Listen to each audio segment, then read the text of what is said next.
Darkness covers my weary eyes. Lost my faith under troubled skies. God be my strength in this empty place. Remind me of love with your warm embrace.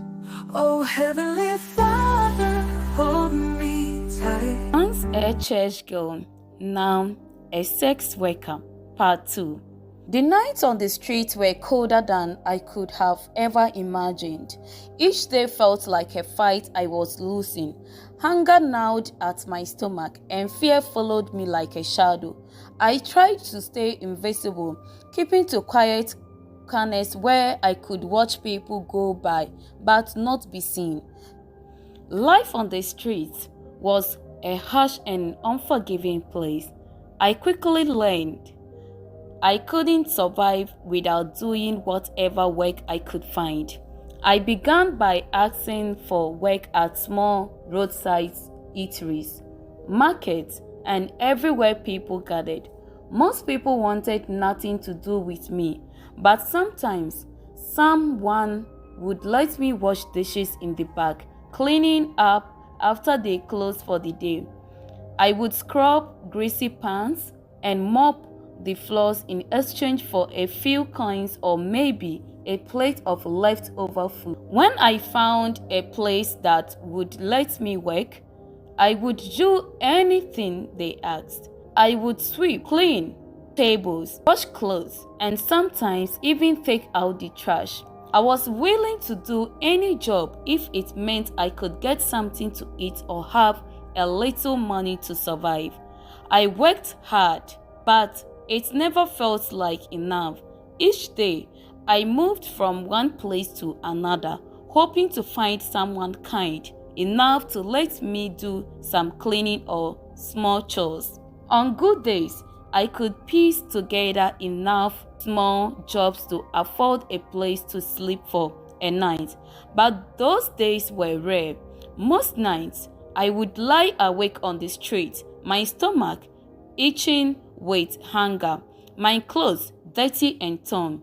I would stare up at the sky, wondering how my life had fallen apart so quickly, how the church girl I once was had been turned into someone who cleaned tables for strangers just to survive. And yet, in the darkest moment, I still remembered my father's words.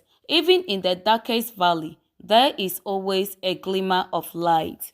Though hope felt distant, those words kept me going. I had no one left, but I believed that maybe, somehow, my life would change. Until then, I remained a church girl turned into a street girl, ready to do any work I could find, with the hope that one day things would get better. My life on the street was already a struggle for survival, but then things took a turn I could have never imagined. One night, while I wandered alone through a dark alley, hoping to find somewhere safe to sleep, a group of 3 men cornered me.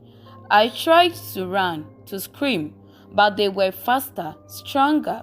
They forced me to the ground, covering my mouth, laughing as they ignored my pleas. They raped me, robbing me of whatever sense of security I had left, leaving me broken and bruised. Before they left, they threatened me, saying that if I dared to tell anyone, they would find me and kill me. In the days that followed, the physical pain was unbearable, but the emotional scars ran deeper. I felt hollow, like I was fading, no longer the girl I once was. The streets had been cruel, but I never thought they would strip me of my last shred of dignity.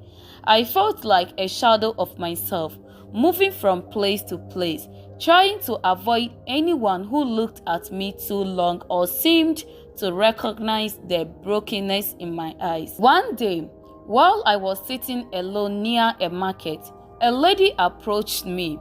Her name was Ruby. She was bold, confident, and had a look that showed she understood the kind of pain I was going through. She offered me food, sat beside me, and listened to my story. For the first time in what felt like forever, someone cared about what I was going through. As we talked, she asked me how I planned to survive, how I would live without anyone to help. I didn't have an answer, but Ruby did.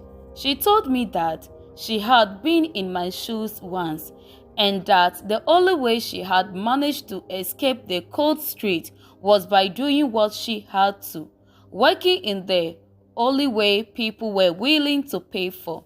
She offered to help, to introduce me to the life she knew, a life of sex work. Yes, sex work. Ruby didn't sugarcoat it. She told me it was hard, dangerous, and that the pain would never fully go away. But it was a way to survive. She promised it would be enough to get a roof over my head, maybe even a little stability. What was I going to do? The Bible speaks against fornication, but the question is, do I have any other choice after going through all these challenges? Is God not seeing all that is happening? Would I die before He comes to my rescue? I didn't hesitate anymore.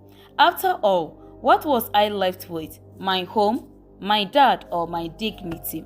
I lost everything. I was desperate with no one to turn to and nowhere to go. The street had taken my virginity from me, left me with scars inside and out. If this was the only way to protect myself, to feel safe, then I was willing to do it. That night, I went with Ruby, stepping into a life I never could have imagined for myself, a life I had once judged but now depended on for survival. So I became someone I no longer recognized. A church girl, now a sex worker, doing whatever it took to stay alive, hoping that one day, somehow, I might find a way to escape this nightmare. And so, that was how I left behind the girl I once was, the church girl, the girl who sang in the choir, who held her parents' hands in prayer, who believed in the goodness of people and the protection of God. The streets had stripped me of everything, my innocence, my dreams, and my faith. With Ruby's help, I found a way to survive. Each day was a struggle, each night a reminder of what I had lost. I no longer recognized myself in the mirror, no longer felt the warmth that once filled my heart. I had become someone entirely, a girl just trying to get by, just trying to make it one more day. I clung to the memory of my father's words, his belief in a glimmer of light, but even that seemed to fade with each passing day. Sometimes, I would walk by the church where I once found purpose and wonder if the life I lived at was just a dream, a distant memory from a world that didn't exist for me anymore. I was left to wander through a life I never asked for, carrying the pain and betrayal, the weight of all that had been taken from me. Yet, through it all, a part of me held on. Perhaps it was hope, perhaps just a dream that someday I would find peace again. The girl I had become was gone, but in my heart, I held on to the slightest chance that maybe, just maybe, life will find a way to heal what had been broken. Until then, I walked the street, one step at a time, searching for that glimmer of light in the darkness, holding on to the strength that somehow, against all odds, I was still here. One cold night, I stood on the corner, dressed and waiting for the next man who would take me away for the evening. I had learned to numb myself to it all, to survive without feeling, to block out the pain and shame. But that night, something strange happened. A car pulled up, and as the window rolled down, I expected the same hollow exchange. Instead, I met the eyes of a man who looked different, calmed, gentle, and yet piercing with a light I hadn't seen in what felt like ages. He introduced himself as Pastor David, saying he had been sent by the Holy Spirit to find me. I laughed almost bitterly and asked him why any so-called spirit would send him to someone like me. Where was that spirit when my life fell apart, when I lost my parents, when the people who once loved me turned their backs on me? Then, where was God then? To me, it was too late. The idea of love, mercy, or faith was a distant memory I had abandoned long ago. But the pastor looked unfazed. His eyes held a kindness that somehow pierced through my defenses. Gently, he asked me to come with him to talk. And though I couldn't explain why, something deep inside me urged me to go. He took me to his house, where he welcomed me in, letting me sit and warm up, offering me a hot drink and a place to rest. We sat in silence for a moment, and before he spoke, in a quiet, compassionate voice, he told me, I was sent here by the Holy Spirit to remind you of God's love. I know you have been hurt, abandoned, but God hasn't forgotten you. He is still here, waiting for you, and he wants you to know you are not alone. I felt a swell of anger and bitterness rise as I told him everything, how I had lost my parents, how the people who had once loved me turned their backs on me, the lies that ruined my life, the life I had been forced to live. Where was God then? I asked, my voice breaking. If he loved me, why did he let me go through all of that?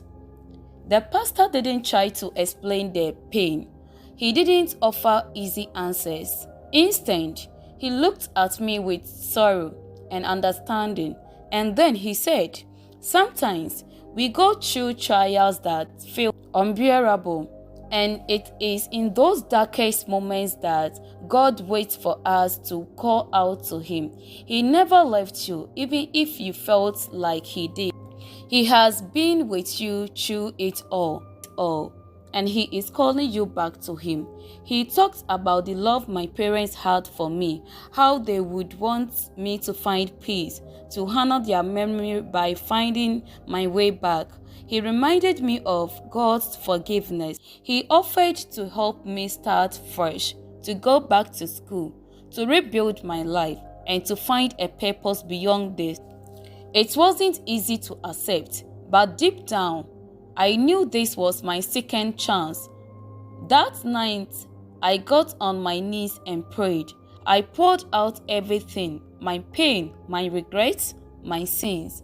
And for the first time in what felt like forever, I felt a weight lift off my soul. Now, I'm no longer the girl standing on the street corner. I have left that behind. I am back in school, working hard to build a future that would make my parents proud. So anyone out there facing trials, questioning your faith, or feeling lost, hear this. Your mistakes don't define you. Your pain doesn't mean God has abandoned you. No matter how broken you feel, God's love can heal you and give you a fresh start. If my story can teach you one thing, let it be this. Don't give up. Keep fighting, keep believing, and keep trusting. The storm you are in won't last forever. God is with you, waiting to show you a brighter path. I was once lost, but now I'm found. If I can find my way back, so you can. You are not alone, and your story is far from over. Thank you so much for watching.